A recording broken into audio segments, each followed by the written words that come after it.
Les amis, écoutez Tikenja. Je fais cette vidéo pour donner ma position sur l'actualité politique en Côte d'Ivoire, mon pays d'origine. Les tensions sont en train de monter, donc il est important que les leaders d'opinion s'expriment. Je pense que nous sommes plusieurs Ivoiriens à être tristes. Ah bon, hein? Nous sommes tristes parce qu'on ne pensait pas que ce qui est en train de se passer là allait se passer encore. C'est quand même incroyable. Hein?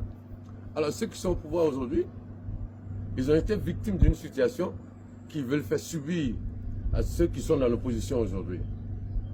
La Côte d'Ivoire a connu trop de morts, trop de vies perdues en Côte d'Ivoire. Les dernières vies qu'on a perdues, c'est 3000 morts après la crise post-électorale. Et même en 2020, voilà, nous avons eu des morts toujours à cause des hommes politiques, des morts toujours à cause des décisions prises. Hein? C'est quand même incroyable. Donc je fais cette vidéo pour dire que je comprends la frustration de l'opposition ivoirienne. Parce que nous on pensait que, après tout ce qui s'est passé, qu'on allait avoir des élections libres, transparentes, surtout inclusives. Donc simplement dire que je suis triste. Je suis triste parce que 3000 morts sans coupable. J'ai un message que je voudrais adresser solennellement au président de la République actuelle. Je pense que si le président Laurent Gbagbo n'est pas candidat, et qu'il est important que lui-même ne soit pas candidat, parce que cela nous permettra d'entamer un processus de renouvellement de la classe politique. Voilà. Et puis en 2030, on espère, si nous les Ivoiriens, on s'élève pour défendre, parce que c'est le peuple qui doit dicter les lois aux hommes politiques. Alors si nous les Ivoiriens, on se met ensemble au-dessus des régions, au-dessus des religions, au-dessus des ethnies, etc., pour défendre nos idées, pour défendre notre pays, finalement, je pense qu'en 2030, voilà, on doit tout faire pour avoir des élections libres, transparentes, surtout, c'est-à-dire avoir toute cette nouvelle génération présidentiable candidatée, et puis laisser les Ivoiriens choisir.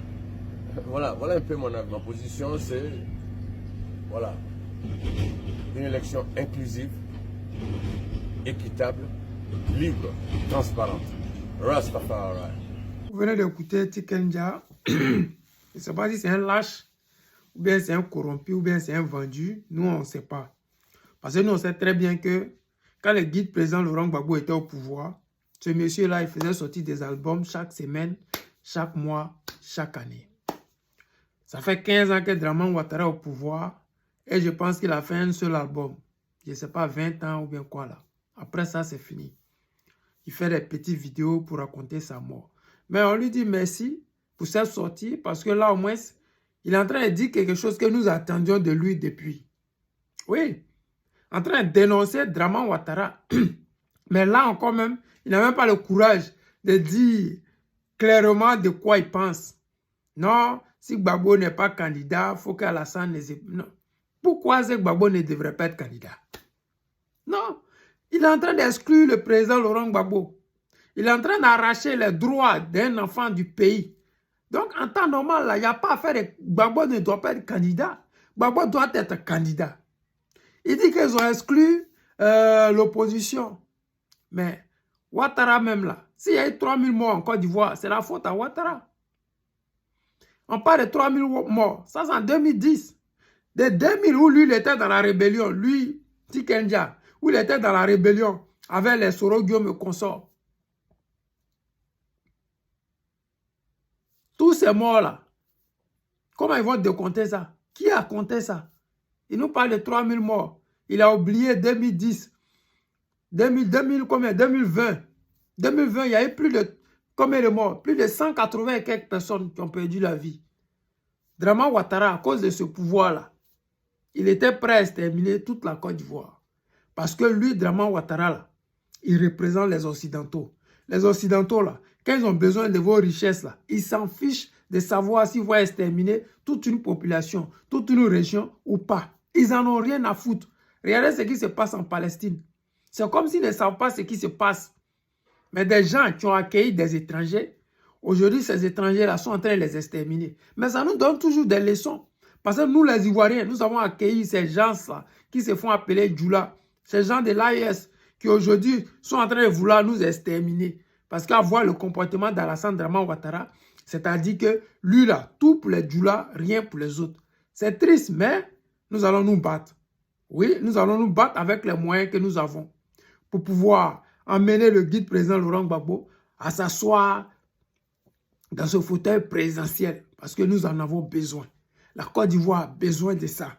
Les Ivoiriens en ont besoin parce que réellement, le seul capable d'instaurer une démocratie vraie, le seul capable de faire une réconciliation vraie, c'est le président Laurent Gbagbo parce qu'il a un bon cœur, il a un grand cœur. C'est un homme de parole, c'est un homme qui n'est pas xénophobe. Le président Laurent Gbagbo a regardé le parti PPACI du guide président Laurent Gbagbo. On se rend compte que ce n'est pas un xénophobe. À regarder le RDA unifié RHDP, vous comprenez que c'est de la merde totale. Voilà, les amis, c'est le président Lota, l'ami des dirigeants qui se respectent. Je vous aime et je vous dis à tout à l'heure.